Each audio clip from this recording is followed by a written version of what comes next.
Mike Hesson की Shahid starting with you, एक बहुत क्लैरिटी में उन्होंने, क्योंकि नमीबिया के खिलाफ जब बाबर आजम को नहीं खिलाया था तो बड़ा बहुत शोर मच रहा था कि जी क्यों वो बेंच पे बैठे रहे, क्यों उनकी बैटिंग ऑर्डर नहीं आई, but eventually he told the plan कि जिस काम के लिए उनको एशिया कप से बुलाया गया है that is majorly anchoring role है, क्योंकि वो स्ट्राइक रेट तो उस तरह नहीं मेंटेन कर सकते जिस तरह एक T20 में करना चाहिए।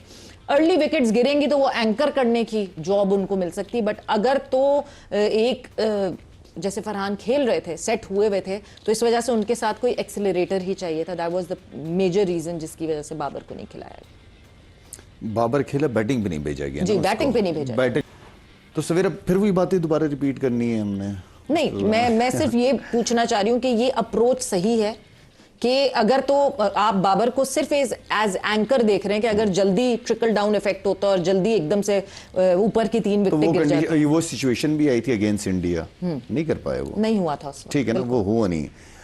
सवेरा फिर थोड़ा सी बातों को फिर रिपीट करना पड़ेगा हमें, क्योंकि जब वर्ल्ड कप की टीम अनाउंस हुई और जब हमें पता चला मैनेजमेंट से कि बाबर जो है वो 4थे नंबर पे खेलेंगे, तो मैं तो खैर उसी वक्त शुरू हो गया था कि 4था नंबर उसका नहीं, अगर खिलाना है तो ओपन कराना है, वरना बाबर को खिलाने की ज़रूरत नहीं है। आज भी उसी बात पे कायम ही हूँ और मैं ये समझता हूँ कि आप दोबारा कहूँगा कि आपका साइम अयूब जो है वो कंसिस्टेंट नहीं है परफॉर्मर, बैटिंग में स्पेशली। बॉलिंग का रोल पूछा जाए तो उसने पास्ट में बड़ी इंपॉर्टेंट जगह पे बड़े इंपॉर्टेंट प्लेयर्स आउट करके दिए साइम अयूब ने, जिसकी वजह से वो ओपनर अभी तक।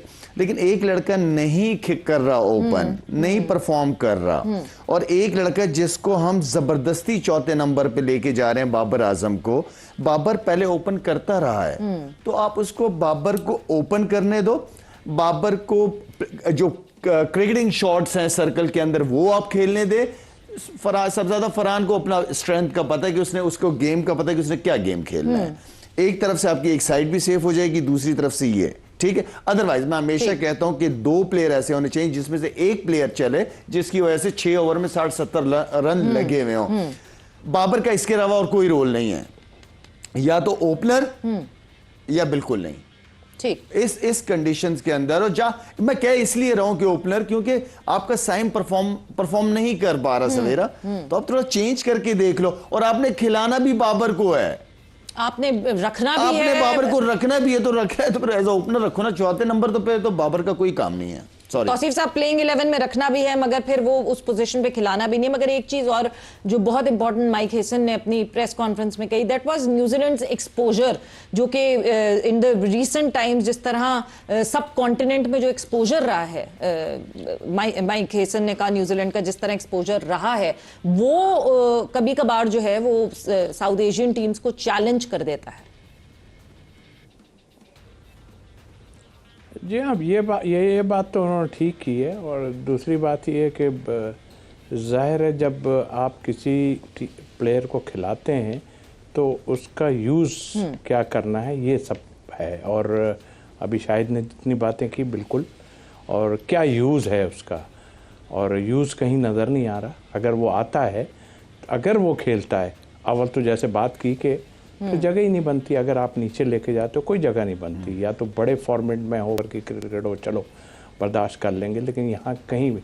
अच्छा, दूसरी न्यूजीलैंड या जो भी टीम हो, ये फॉर्मेट जो है ना, ये किसी को भी कुछ कर सकता है। बट आप अगर उनकी 11 को देखें ना, ज़रूरी नहीं है वो जीतेंगे, हम इंशाल्लाह जीत जाएंगे, लेकिन उनकी 11 में आप अगर देखें ना, मोस्टली उनके पास ऑलराउंडर ज़्यादा हैं, और ऑलराउंडर भी ऐसे हैं जो नीचे जाके एक्सेलरेट करते हैं और वो रन्स बनाते हैं।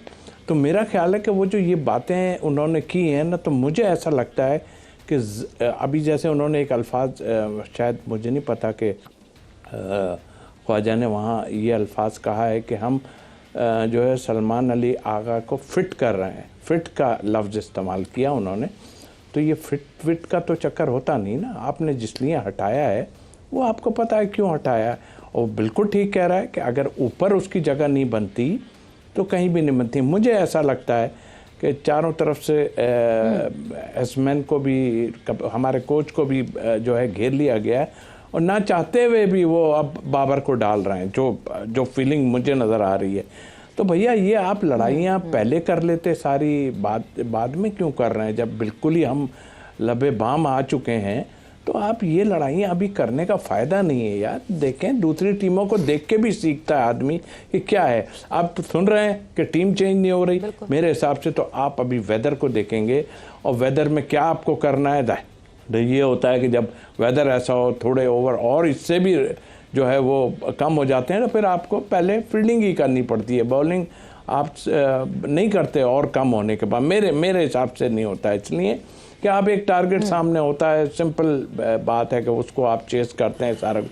लेकिन 11 अगर चेंज नहीं कर रहे हैं तो ऐसा वेदर अगर है तो एक फास्ट बॉलर को ऐड करूंगा। मैं फास्ट बॉलर को ऐड करूंगा। नाफे की कोई जगह नहीं है ऑनेस्टली, जो है कोई कहाँ आप वो बोतलें फेंक रहे हैं जी कि मैं आउट हो गया, वो क्लियर कर रहे हैं बातों को। यार खिला क्यों रहे हो भाई जब आप बोतलें फेंक रहे हो? और उनको भी सोचना चाहिए, नाफे को खुदा करके हमें मिला है भाई, कोई ज़रूरी थोड़ी है कि आप चलाओ। आपका काम अभी नहीं है, आपके साथ जो खड़ा है वो 100 के करीब खेल रहा है सारा, और आप चला के चले आ रहे हो। तो आई थिंक मेरा ख्याल है कॉम्बिनेशन ठीक खिलाएंगे तो। और ये फ़र्क, ये सोचना कि वो अभी आए हैं न्यूजीलैंड ने बहुत टूर किए हैं श्रीलंका के, और उनको सब वहाँ का पता है।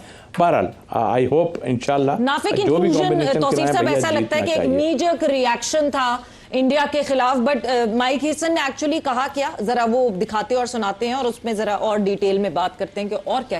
बिल्कुल जी, एक तरफ जहां माइक हेसन ये भी कह रहे हैं कि हमें मिडिल ऑर्डर में बेहतर बल्लेबाजी की जरूरत है, बट जहां पे शायद नाफे को लाने की बात की है, ऐसा लगा जैसे ये नी जर्क रिएक्शन था इंडिया के अगेंस्ट जिस तरह कोलैप्स ट्रिगर हुआ, तो शायद ये चीज उसका एक्शन था नमीबिया के खिलाफ कि हमने बैटिंग को इतना बढ़ा दिया और हमने बॉलर कम कर दिया है।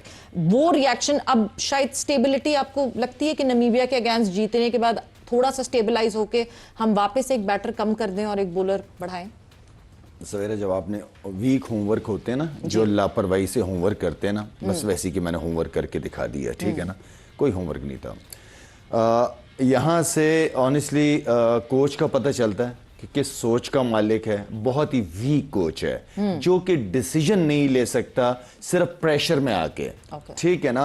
भाई आप जो राइट कॉम्बिनेशन है, आप उस राइट कॉम्बिनेशन को खिलाओ ना।